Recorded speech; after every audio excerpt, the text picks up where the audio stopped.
Welcome to hour number 2 and the first day of a new month. It is now officially November. Live right here on the early line. It's a Football Friday across the SportsGrid network. He is Joe. I am Ben. Thank you for joining us throughout this second hour, throughout our next 2 hours together. It's a full-blown preview of every single game on the Sunday slate. 13 of them in NFL Week number 9. Mike Blewett will join us in this second hour to give you his insight and analysis for this Sunday slate. Joe, when week number 9 comes to a close after a Monday night football game between the Chiefs and the Buccaneers, that's it for the opening half of this NFL season. 18 weeks now, of course, in the National Football League in a regular season. Half of them in the books by the end of this weekend. It's kind of crazy, I bet. I mean, we welcome in the month of November, and yeah, it's really crunch time for some of these teams in the NFL that have no more room for error, Ben. We saw the Jets last night in a must-win spot. Well, every week's must-win with them, but they got it done. Yep. And there are a few teams this week, Ben, also on the card that have to win. No more room for error. I'm talking to you, Bengals. Yep, and we will talk about the Cincinnati Bengals and the Miami Dolphins and perhaps a team we did not expect to be a playoff contender before the year, the Denver Broncos, who are 2 games above 500 and on an absolute roll right now. Joe, the Broncos are 5-3. They take that record as an 8.5-point underdog into Baltimore on Sunday. A couple of key notes for this game. Of course, we start with the status of Lamar Jackson. He has missed the last 2 days of practice for the flock, dealing with knee and back injuries and soreness. Lamar is not a guy that often misses practice, so when he does, even when dealing with being a little bit banged up, it is noteworthy.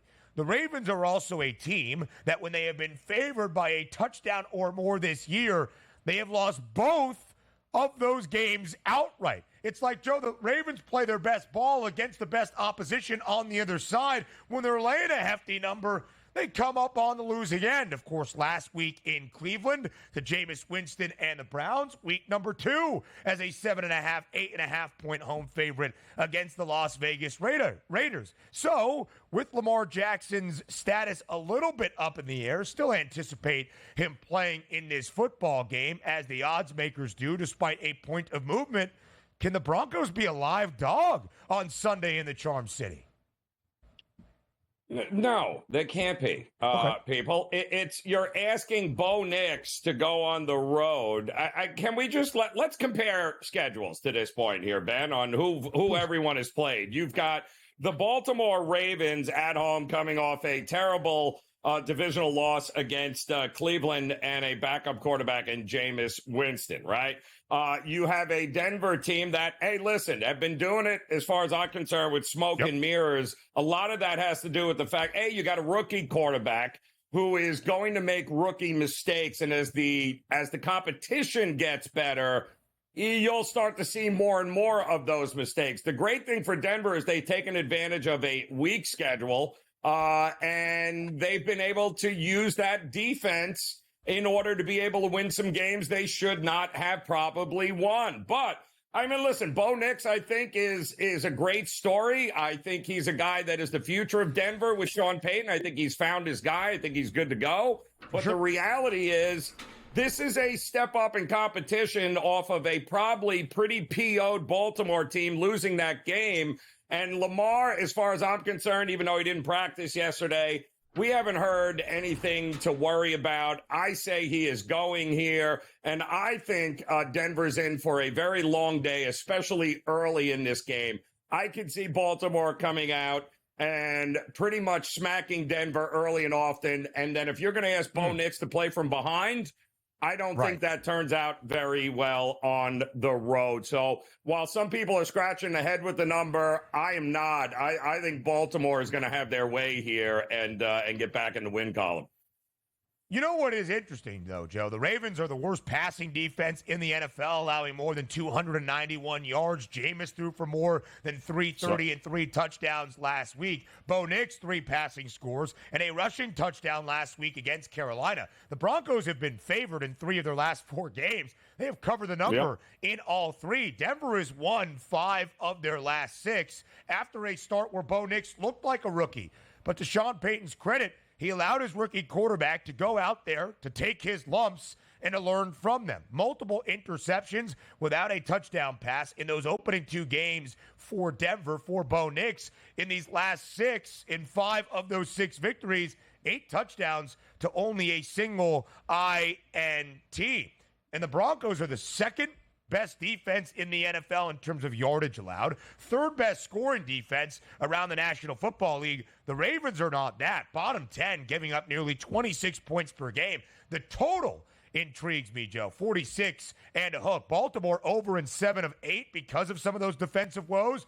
The Broncos have also gone over in 4 straight games. This, by far, though, their highest total of the year. The previous high was week number 1 for Denver. That was 42 points. And again, we compare the quarterbacks. Bo Nix has looked pretty good here as of late. Lamar Jackson playing at an MVP caliber. Joe, for me, Bo Nix 1530 in terms of those passing yards. I bet his preseason, season-long passing yards prop at 2850 and a hook. We're on track, Bo. Keep it going and rack up some yardage this week against the Ravens. Should be noted, though, again, with Lamar Jackson's status at least a little bit uncertain, missing practice these past 2 games, or 2 days rather, the Ravens were a 9.5-point favorite earlier this week. It has dropped by a point to 8 and a hook. Huge divisional game, Joe, if the Miami Dolphins are going to get back on track. Listen, they looked good last week with Tua Tagovailoa and that offense scoring more than 20 for the first time this year.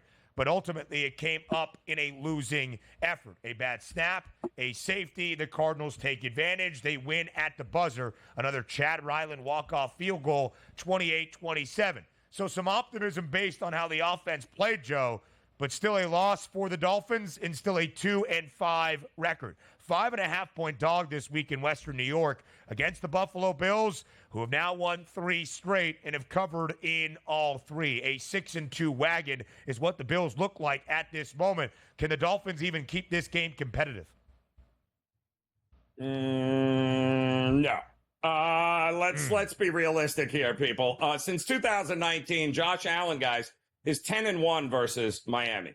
He completed nearly 70% of his passes, 277 yards a game, 29 TDs, just 4 INTs. He's got a 113 rating. And by the way, since 2019, he has faced far better defenses that Miami has had than what they're rolling into Orchard Park for this game here. Tua, 1-7 against Buffalo, barely competing 61% of his passes, 7 touchdowns, 10 INTs. I get the better coach team. I get the more balanced team. I get really overall the better quarterback. I mean, go down the list here, Ben. Buffalo checks every box. There's something about this Buffalo. This is not the same old Buffalo we're expecting the wheels to fall off. They're not. They've won 6 of the last 8, I believe, in this series. There is no reason for me to think the Bills won't do anything but do what they've done to just about everyone else here, Ben, and that is eventually pull away and beat the snot out of Miami. The Bills are 6-2. They have covered in their last 5 wins, including that Week 2 Thursday night game against Miami, where Tua Tagovailoa threw 3 interceptions prior to the scary head injury that had sidelined him until last week. The offense so much better, though, a week ago. The Dolphins as a dog with Mike McDaniel, now that's scary. 6-11 against the number. Only 3 of those 6 covers an outright win. So maybe, just maybe, we sprinkle on the money line to change things around by the time we get to the pick 6. We'll talk about a huge game in Cincinnati. Bengals have 0 room for error next around the AFC.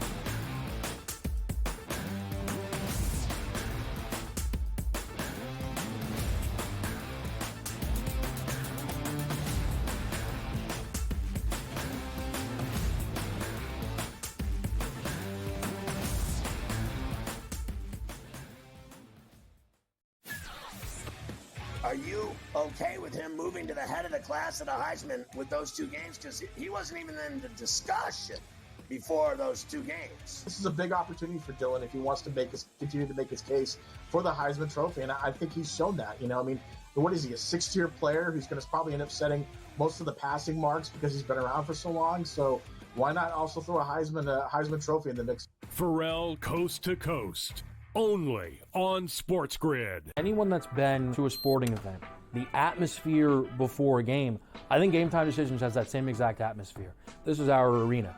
This is what we do. There is going to be an energy to Game Time Decisions that you will feel night in and night out. The excitement you get when you lock your bets in, when you're figuring out what you want to do, we can zone in on the biggest games each night. I want this to be the place that people come to before the games start so they feel as ready as possible to lock in their cards. We are going to hit every single one of those markets that you need to know about. We're going to go through every single thing, and I've got a great team behind me that's going to help me get the job done. There is not going to be a better place, I promise you, than Game Time Decisions to get that new information, react to it, and be able to then bet accordingly. We will have everything at our disposal, and we will use that to our advantage. I'm Kevin Walsh. Tune into Game Time Decisions from 6 to 8 p.m. Eastern on SportsGrid.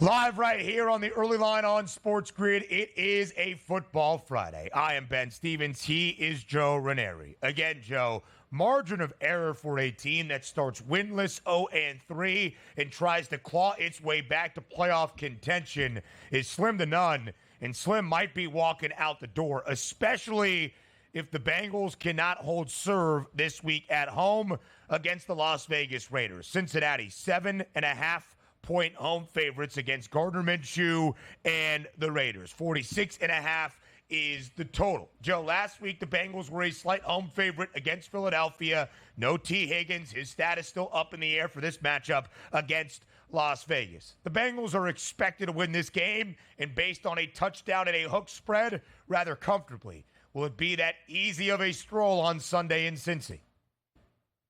Well, this was, I had this game circled as a total trap for the Bengals, but then they went out and got crushed by Philadelphia to drop to 3-5. So the idea that with Baltimore on deck on Thursday night, that maybe this would have been a little bit of a look ahead spot here for Joe Burrow and company, but they have no more room for error, Ben. That loss to Philadelphia, and the way they lost to Philadelphia, they have no choice here. They have to win this game, and they should. Going up against a Raiders team that is 27th in points allowed per game. This is not a great defense. The Bengals is not a great defense, but they have done a decent job of shutting down limited offenses this year.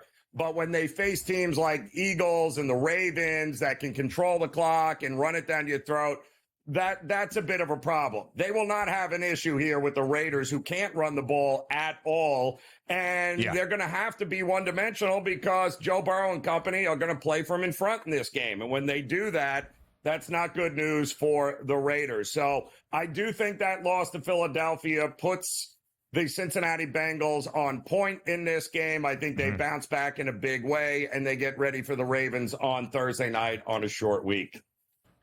5 losses, Joe, for the Bengals this year, over in 4 in their 3 wins, at least the last 2 where they really started to find their footing. Under. I think this is a big game for the Bengals defense to bounce back once again. And as you mentioned, the Raiders have struggled to move the ball on the ground offensively. Good one between 2 former teams that used to play in Chicago. It's now the Arizona Cardinals and the Chicago Bears. Out in the desert we go. A little bit of line movement here. The Cardinals are now the 1.5 favorite, minus 122 on the money line. The Bears, the underdog, 44.5 is that total. Of course, the Bears still probably reeling from how last Sunday's game and the matchup of 1 versus 2 played out in Landover. The Hail Mary, Tyreek Stevenson having to apologize to both his teammates and that Bears fan base. Matt Eberflus looks absolutely lost. I call him Eberfluser now. Shane Waldron is a shell of himself as the offensive coordinator. Joe, I don't have much belief in the Chicago Bears, and the Cardinals have won 3 of their last 4 games. But they have won 3 of their last 4 as an underdog. Now, very slight favorite. We're talking a basic pick'em. Who wins out in Glendale, Arizona? This is a couple of interesting things here. Number one, I think Eberflus is just a terrible head coach. And the numbers bear that out, guys, as he just never seems to have his teams ready to play on the road. 3-17 straight up, Ben, is what the Bears are on the road. 7-13 against the number under Eberflus. This is not a guy that has his teams ready to play. And I'll tell you this, in the first half, in 20 road games here, the Chicago Bears have led at the half. You know how many times? Twice out of 20 times. They fall behind. They're never ready to come out of the gate swinging, and then they have to claw and fight their way back in the second half here. I like Arizona in this spot here. I do think Arizona offensively can challenge this defense, which has been good. You know, it's one of the better defenses in the NFL. We know this, but going on the road after losing the game the way they did, do we really trust Caleb Williams at this point? I don't, especially early. So I'd only look at Arizona early in this game here and then look to jump in somewhere in the second half if you think Chicago can make the comeback. The Bears are a 4-3 football team, above 500, but 3 of those 4 wins at home in the Windy City at Soldier Field, booked as the favorite in all. Technically, the Bears have not won a true road game this year, as their 4th win came as a slight underdog in London against Jacksonville. This will be just the 3rd time in 26 games, if this is where the line remains, by the time we get to kick Sunday afternoon out in the desert, that the Cardinals have been booked as a favorite with Jonathan Gannon as their head coach. Of course, he took over the reins last year. They did lose in their most recent game as the favored side. They did win outright in a slight pick'em favorite in week number 2 against the banged-up L.A. Rams. Divisional duel on Sunday. In the aftermath of winning on a Hail Mary, can you continue to ride the good vibes? Jaden Daniels dealt with the rib injury, threw for more than 300 yards, including that bomb to Noah Brown to win the game in its final seconds last week against the Bears. The Commanders, Joe, 3.5-point road favorite in MetLife against the New York Giants. Total is 44.5. Washington is a 6-2 football team. Will they be 7-2? Will they cover after Sunday against the G-Men? Yeah, and what a weird game they played in week 2. I mean, 21-18, Washington ends up winning, but only because they had to kick 7 field goals because they couldn't punch it in the 20 times they were in the red zone against the Giants. The Giants lost their kicker, so they couldn't kick extra. I mean, the whole game was a mess, which is why I think we should expect some points in this game here, Ben. I mean, 43.5, it's a key number, 43. But I think all things considered here, I do think at this point, I think we're going to get way more points than we did in game number 1. So it's an over for me. Just don't trust the Giants. Not enough points to back the Giants here for me. The Commanders made 7 field goals that day. The Giants did not have a kicker, and it cost them a victory. This will be the 23rd or 24th consecutive game for the Giants as an underdog. 11-11-1 against the spread of the previous 23. More Football Friday next.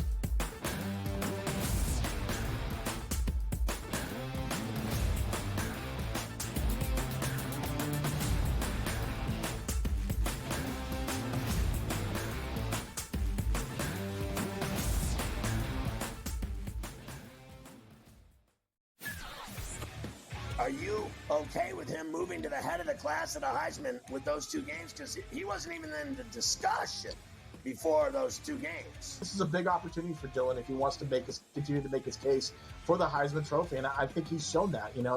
What is he, a sixth-tier player who's going to probably end up setting most of the passing marks because he's been around for so long? So why not also throw a Heisman Trophy in the mix? Pharrell Coast to Coast, only on SportsGrid. Anyone that's been to a sporting event, the atmosphere before a game, I think Game Time Decisions has that same exact atmosphere. This is our arena.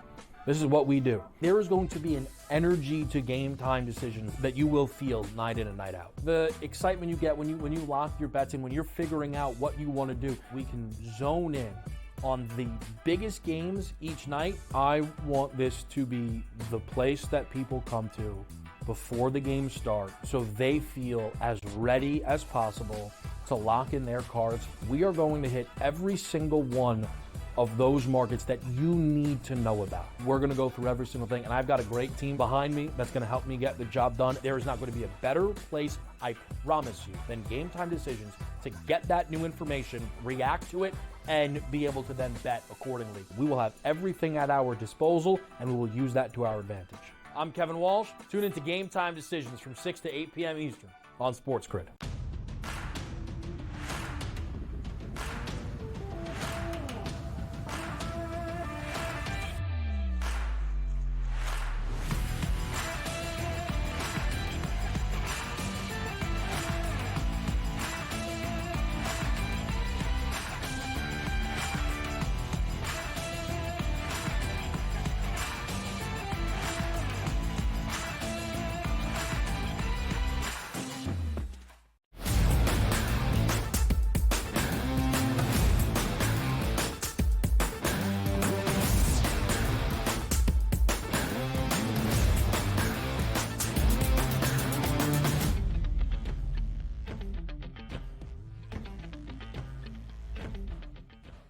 Plenty more around a football Friday. Live right here on the early line on SportsGrid. He is Joe Raineri. I am Ben Stevens. All right, Joe. Let's go to Sunday Night Football. The Minnesota Vikings, the Indianapolis Colts. The Vikes, a 5.5-point home favorite in the Twin Cities. You'll notice that Anthony Richardson is not the quarterback used in this graphic. In fact, it will not be the quarterback that Shane Steichen and the Colts use on Sunday. AR now riding pine.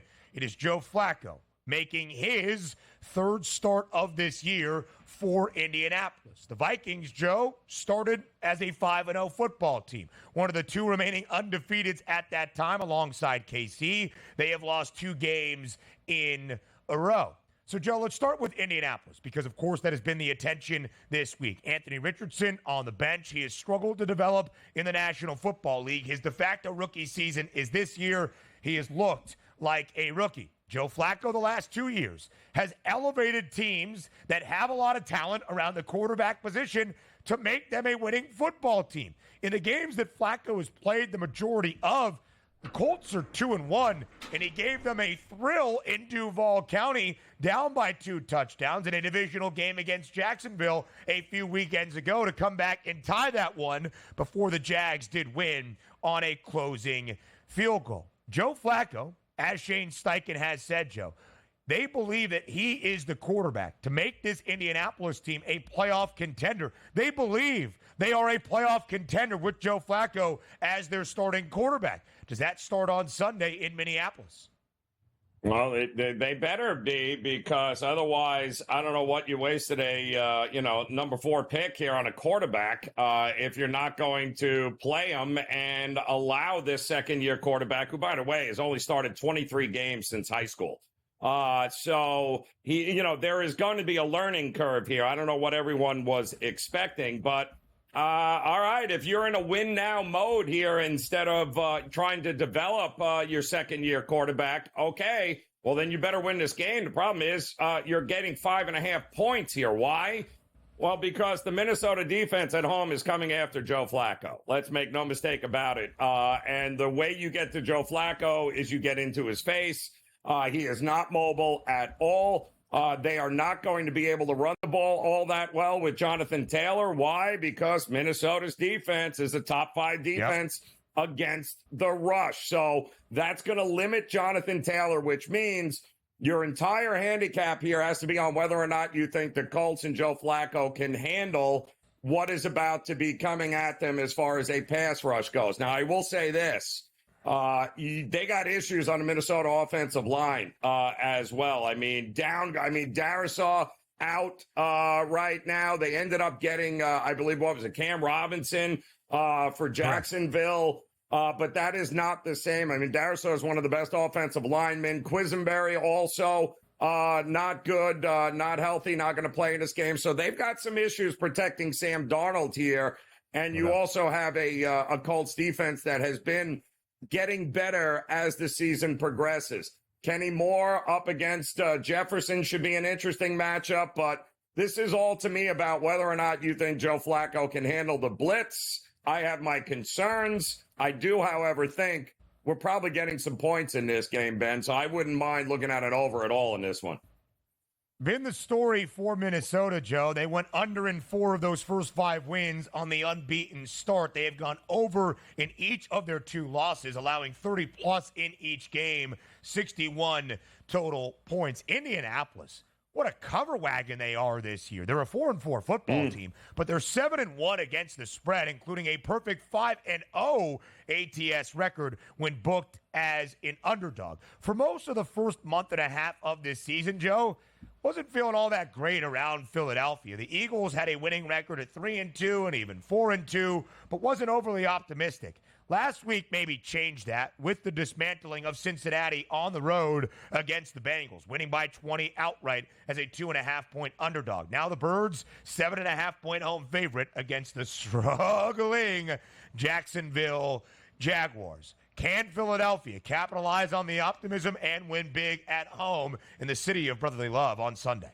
Yeah, well, I just told you, right? So the Jags trade their left tackle, Cam Robinson, and they just got a little bit worse on the offensive line, protecting Goldilocks here. Ben, they got no wide receivers in Jacksonville. The offensive line is worse. How are we getting over a total in this game with the way Philadelphia runs the ball? Not sure, Joe. Jacksonville has gone over in 4 straight. Maybe that's what's helping. No Christian Kirk. No Brian Thomas Jr. It's not great for the Jags. Mike Fluid joins us up next.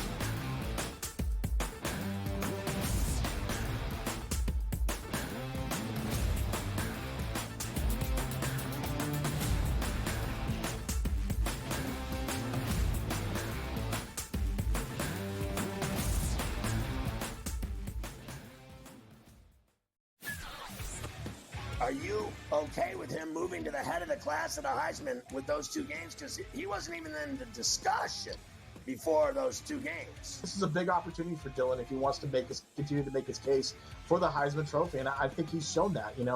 What is he, a 6th-tier player who's going to probably end up setting most of the passing marks because he's been around for so long? So why not also throw a Heisman Trophy in the mix? Pharrell Coast to Coast, only on SportsGrid. Anyone that's been to a sporting event, the atmosphere before a game, I think Game Time Decisions has that same exact atmosphere. This is our arena.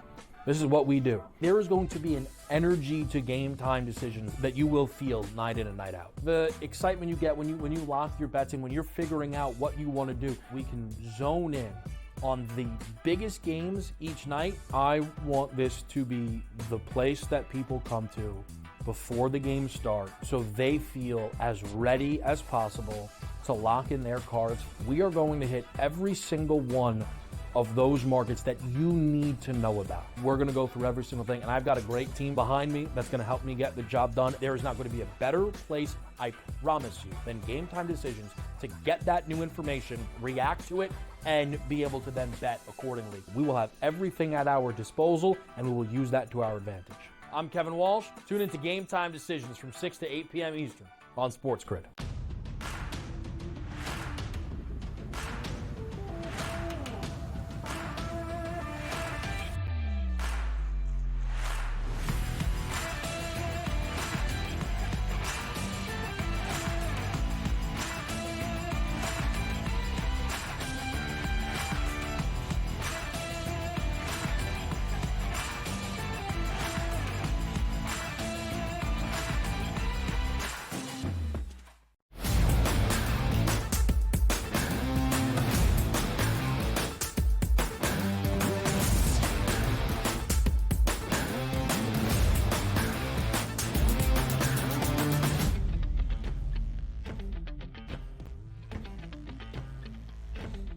It would not be a Football Friday live right here on the early line without the services of one Mike Blewett. His analysis and insight for the Sunday slate here in week number 9 of this National Football League season. Blue, as always, thank you for your time here on this Football Friday. Fired up to be with you guys. Joe's Jets get a win last night, so hopefully you keep the good vibes rolling. Let's see if we can. Let's go to a divisional duel on Sunday out in Seattle. In the NFC West, it's the Pacific Northwest. It's a Rams team that had won 2 games in 5 days to resurrect their season, capped off with that Thursday night victory last week at home against the Minnesota Vikings. The Seattle Seahawks started 3-0, dropped 3 straight, won a game outright as an underdog in Atlanta against the Falcons, and then lost last week in a big way to Buffalo at home, not covering as a 3-point home dog. But Blue, some late news affecting this game in the week. Puka Nacua injured at practice, injured his knee. They do not expect it to be an overly severe injury, but again, puts his status in question for Sunday in Seattle. How do you break down this divisional duel that is a basic pick-em on that money line? Yeah, and I think the problem with Puka is that he's been dealing with his knee injury for quite a while, right? So you have to wonder how consistently he's going to be in the lineup and how consistently he can perform. Obviously really good when he's in there, as is Cooper Kupp, but I think it's, to your point, it could impact the outcome of this matchup. I would say, though, since it is basically a pick-em, these two teams have been really inconsistent. I think Joe and I were both surprised at the performance by Seattle against Atlanta. I'm not as surprised that Buffalo took care of it, but they took care of them pretty easily out in Seattle, a long trip to get that W. I have to pick the Rams here because I think offensively, they're probably the most consistent unit of the 4 on the field on Sunday. It's a divisional home dog spot, so I don't generally like to bet into that, but you highlighted the fact that it's just 1.5 right now, Ben, and it's effectively a money line play. And I just trust the Rams and their coaching staff a little bit more than the Seahawks, admitting that it is a coin toss kind of game. It just feels like that too, and I don't know. I don't know why the Browns, Mike, are so worried about a quarterback. Last year it was Flacco. This year it's Jameis Winston. They don't need a starting quarterback. They just need anybody off the scrap heap that can actually pass will do. I don't know what to make of it. They look like they're starting to round into what we thought they would be to begin the year. But now they got a Chargers team with Herbert looking much healthier week by week here. Boy, this is an interesting price. What are you going to do with this one? Totally agree. What's fascinating, I think, about the Browns is not that they had Deshaun Watson struggles, but that Jameis comes in against the Ravens and lights it up. Their offense was good last week on every level, in every way. Yep. So that's the most damning Deshaun Watson piece, is that not that Joe Flacco had a run of a few games, but Jameis came in and operated that offense the way that they needed to operate, throwing passes to everyone and scoring touchdowns. So that's what was so fascinating about that game last week. Now, both teams have the ability to establish the run here. We know that the Chargers are effectively the most run-heavy team in the entire league. So that 42.5 is a low number. And despite the fact that the Browns exploded last week against the Ravens, I think the Chargers are really going to make an effort to take the air out of the ball. The only thing that would upend that is if the Browns defense is, to your point, Joe, what we thought they might be going into the year. Again, they didn't stop the Ravens last week. They stopped them enough, but I just think that there's a chance that the Chargers run the ball effectively and keep this game lower scoring. That 1.5, though, like, who's going to win? I think it's one of the harder ones to pick all week. To me, it's a little bit reactionary to Cleveland with Jameis. What Jameis did great last week was not turn the football over. But we have all lived through multiple Jameis Winston experiences in our NFL lives now.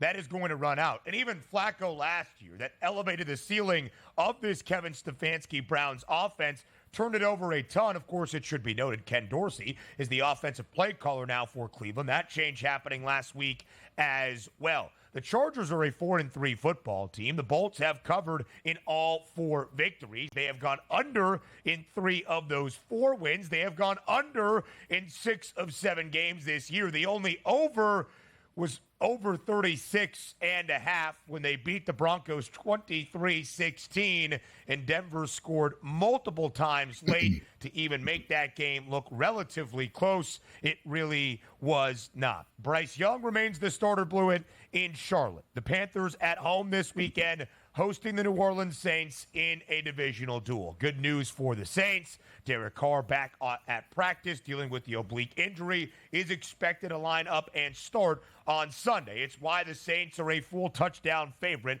against Carolina. 43.5 is that total. Blue, you mention it all the time. Divisional game, home underdog. You have to start there. Is that how you feel about the Carolina Panthers hosting New Orleans? I do mention it all the time, and it's worth mentioning here, but I'm just going to take the Panthers under 17.5. I know the Saints defense hasn't been lights out, but I just think I think the Panthers are going to continue to struggle offensively. So I'll take their under 17.5.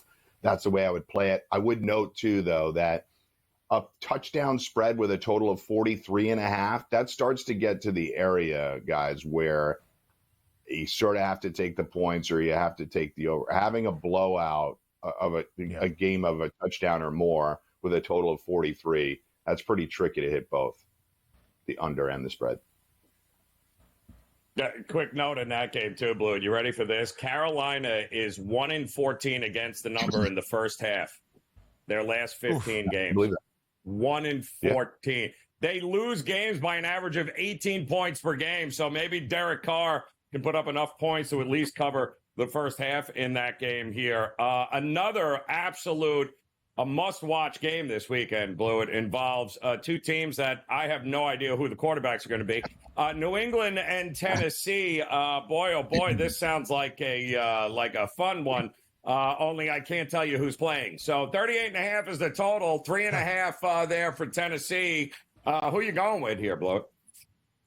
I mean, 38.5 is not low enough, I don't think. Excuse me. I think 38.5, I'd take the under there, even though it's low. In my opinion, as bad as the Pats have looked, they are the better coached football team. So you're going to give me the hook.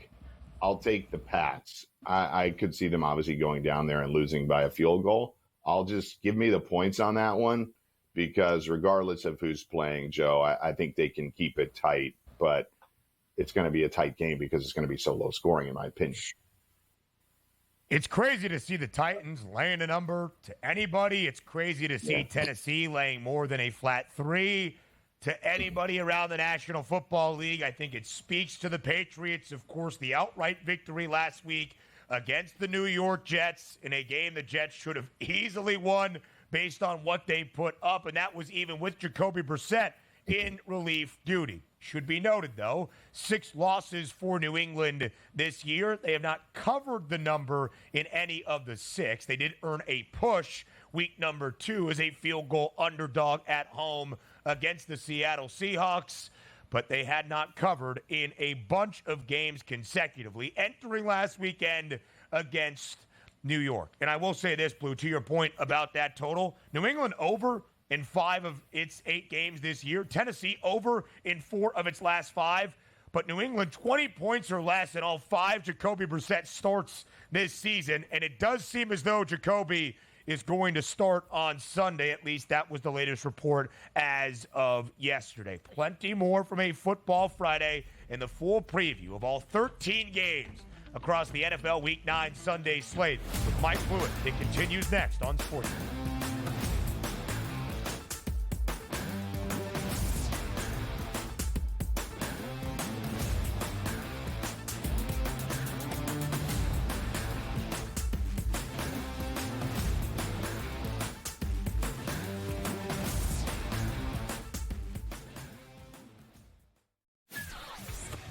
Are Are you okay with him moving to the head of the class at the Heisman with those two games? Because he wasn't even in the discussion before those two games. This is a big opportunity for Dylan if he wants to continue to make his case for the Heisman Trophy, and I think he's shown that. You know, I mean, what is he, a sixth-tier player who's going to probably end up setting most of the passing marks because he's been around for so long? So why not also throw a Heisman Trophy in the mix? Pharrell Coast to Coast, only on SportsGrid. Anyone that's been to a sporting event, the atmosphere before a game, I think Game Time Decisions has that same exact atmosphere. This is our arena. This is what we do. There is going to be an energy to Game Time Decisions that you will feel night in and night out. The excitement you get when you lock your bets in, when you're figuring out what you want to do, we can zone in on the biggest games each night. I want this to be the place that people come to before the games start so they feel as ready as possible to lock in their cards. We are going to hit every single one of those markets that you need to know about. We're going to go through every single thing, and I've got a great team behind me that's going to help me get the job done. There is not going to be a better place, I promise you, than Game Time Decisions to get that new information, react to it, and be able to then bet accordingly. We will have everything at our disposal, and we will use that to our advantage. I'm Kevin Walsh. Tune into Game Time Decisions from 6 to 8 p.m. Eastern on SportsGrid.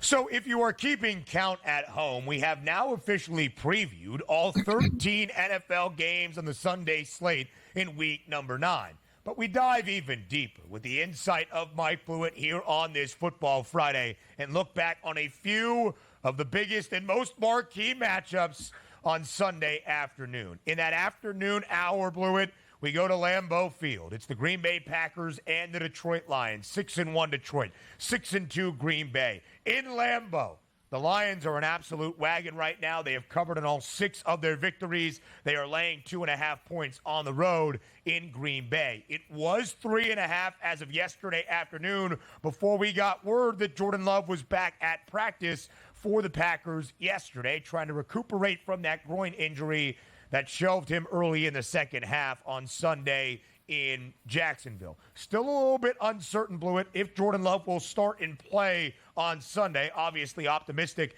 based on the practice reports yesterday. How do you break down a crucial divisional duel in Lambeau on Sunday? I mean, this is arguably the game of the year to date, right? So we have a 6-1 Lions team who lost their only game by 1 score in a fluky manner, really just failing in the red zone like 7 times. And then we have the Packers that have only lost the 2 games by 2 points and 5 points in Brazil to open up the season. So I think it is concerning that Love was hobbled as badly as he was. He's not going to be 100%. It's his second injury of the year. And I think Lambeau and catching points is generally going to be a profitable position, but it's just 2.5. Nobody is stopping the Lions right now. I don't think the Titans are a good measuring stick for anybody. So you can get some overreactions coming out of games with them. But I just feel like the Lions are playing as good as anybody in the entire league, certainly offensively. And I'm not going to bet against them right now. I like the Lions in this matchup.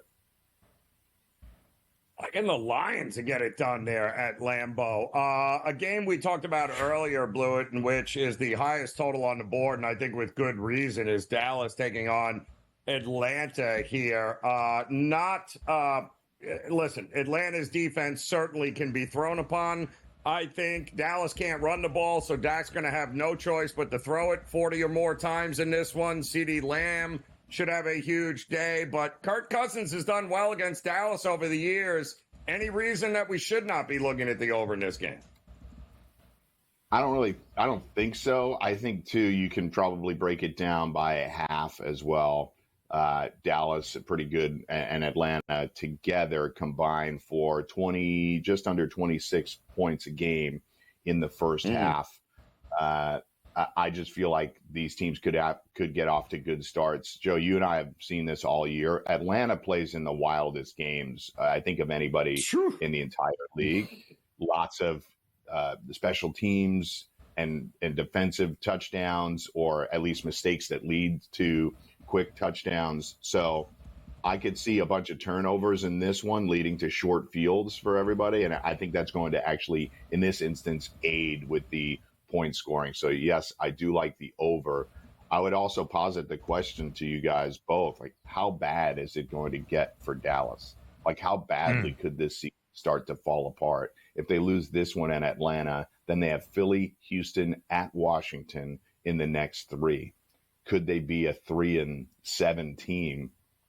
You'd have to start thinking, and it's a possibility. I think they're good enough to pull off a win this weekend, but they're playing really bad football defensively, Ben.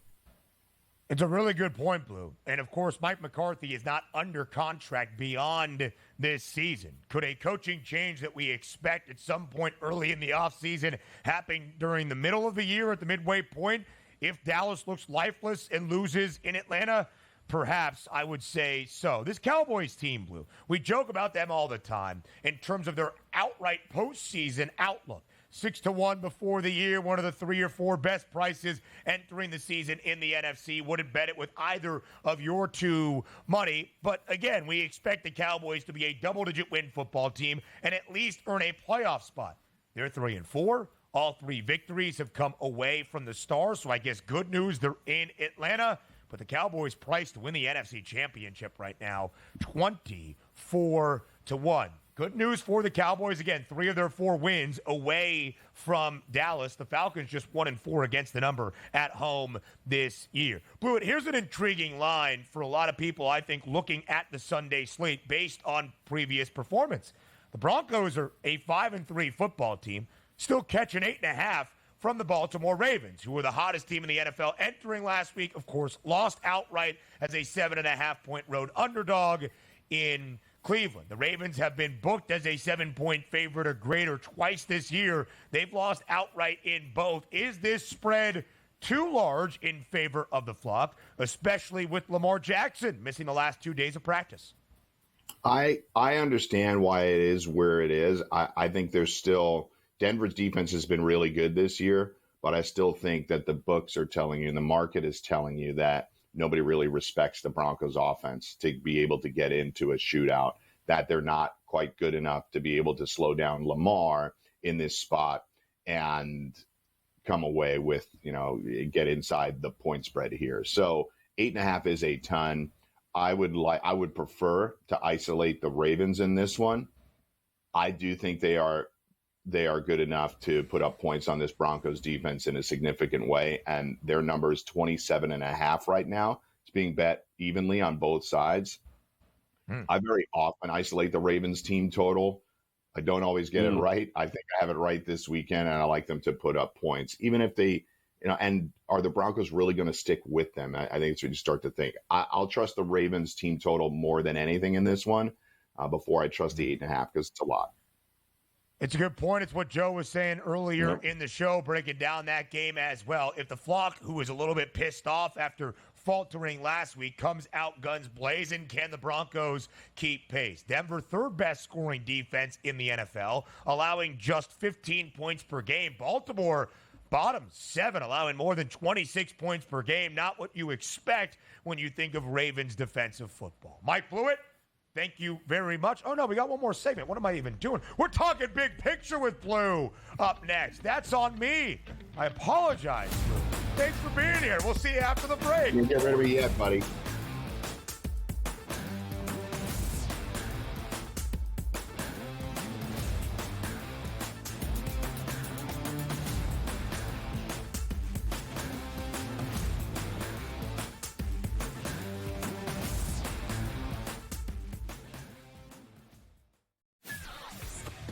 Are you okay with him moving to the head of the class at a Heisman with those two games? Because he wasn't even in the discussion before those two games. This is a big opportunity for Dylan if he wants to continue to make his case for the Heisman Trophy, and I think he's shown that. What is he, a sixth-tier player who's going to probably end up setting most of the passing marks because he's been around for so long? So why not also throw a Heisman Trophy in the mix? Pharrell Coast to Coast, only on SportsGrid. Anyone that's been to a sporting event, the atmosphere before a game, I think Game Time Decisions has that same exact atmosphere. This is our arena. This is what we do. There is going to be an energy to Game Time Decisions that you will feel night in and night out. The excitement you get when you lock your bets in, when you're figuring out what you want to do, we can zone in on the biggest games each night. I want this to be the place that people come to before the games start so they feel as ready as possible to lock in their cards. We are going to hit every single one of those markets that you need to know about. We're going to go through every single thing, and I've got a great team behind me that's going to help me get the job done. There is not going to be a better place, I promise you, than Game Time Decisions to get that new information, react to it, and be able to then bet accordingly. We will have everything at our disposal, and we will use that to our advantage. I'm Kevin Walsh. Tune into Game Time Decisions from 6 to 8 p.m. Eastern on SportsGrid.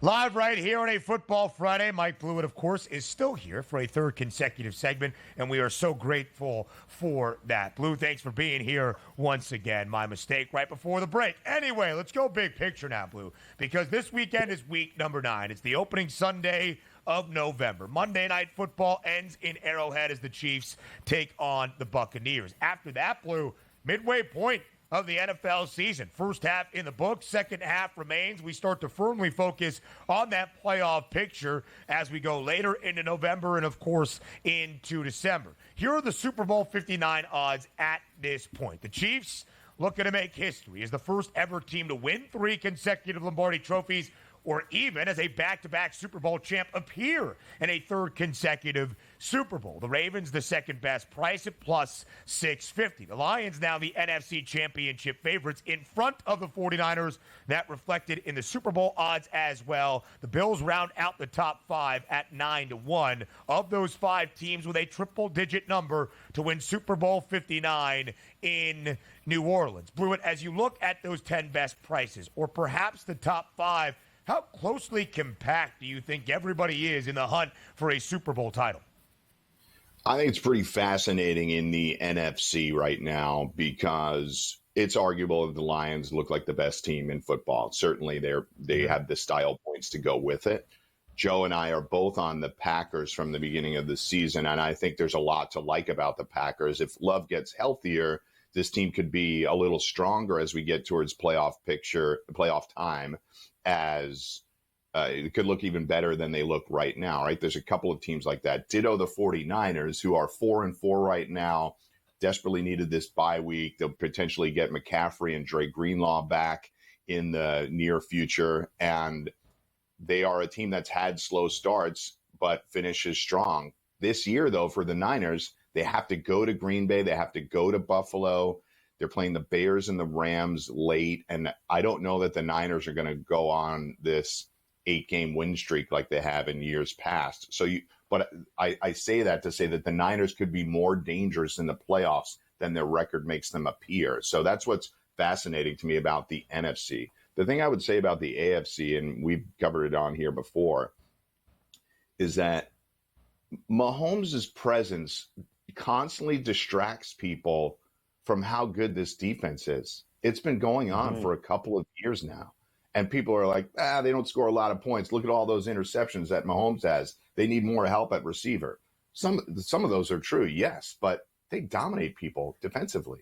And every time they go on the road and they're an underdog, people are like, they're not going to go into San Francisco and get that win because the offense isn't good enough, except that they terrorized Brock Purdy and won that game easily. I just think until somebody solves the Chiefs' defensive dominance, it's going to be tough for anybody else to get a win. I'm just being honest. How do we correlate the MVP odds here? Does the MVP come from the NFC, the AFC? And I mean, if you think Detroit comes out of the NFC, should we be looking at Jared Goff? And, Mahomes at 5-1, not the greatest of years, but let's face it, if he's there again, how is Mahomes not winning it also? It's strange.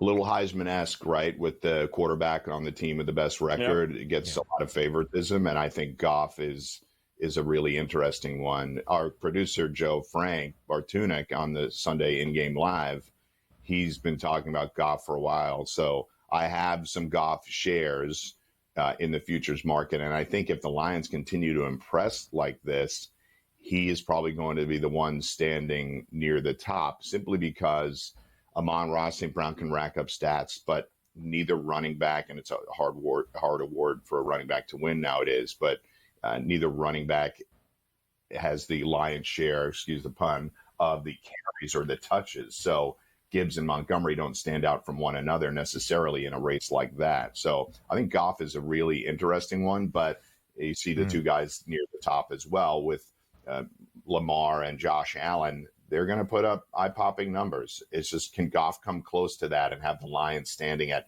15-2? I think that's the way he gets the most consideration.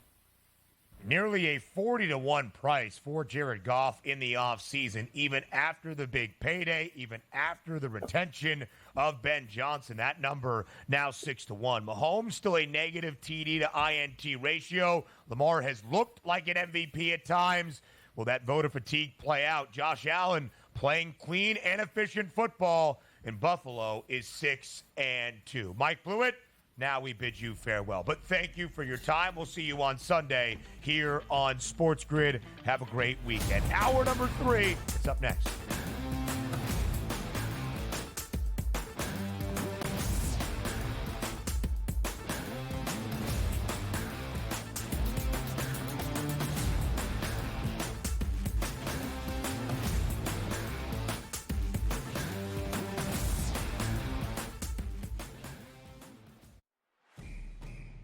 It's a new era in CFP to start off this year, put on full display. My take on this game is simple. I know some people will be upset about it. Good riddance to the Pac-12. Can you do it in terms of a week to week to week? I don't see a pathway for this team to miss the college football playoffs. We want to make sure you have those best bets in the entirety of our betting cards. That was thinking! But he had that program was already going there! Only on SportsGrid. Tatum has fixed that hitch. He now shoots it at the top of his jump. His release is really pure. And right now he's shooting it at 49% from three. Now, I'm not saying he's going to shoot at 49% from three for the season. But if he's at 42.3%, Lord have mercy, look out below. Jason Tatum, right now, my number 6 player in the NBA. Betting above the rim. Only on SportsGrid. Right here with you on Pro Football Today on SportsGrid. Odds in motion, trying to see what lines have moved throughout the week. Never felt more comfortable in this set than I do for this year. I'm ready. I'm just getting angry. The hot takes are going to be here all long, people.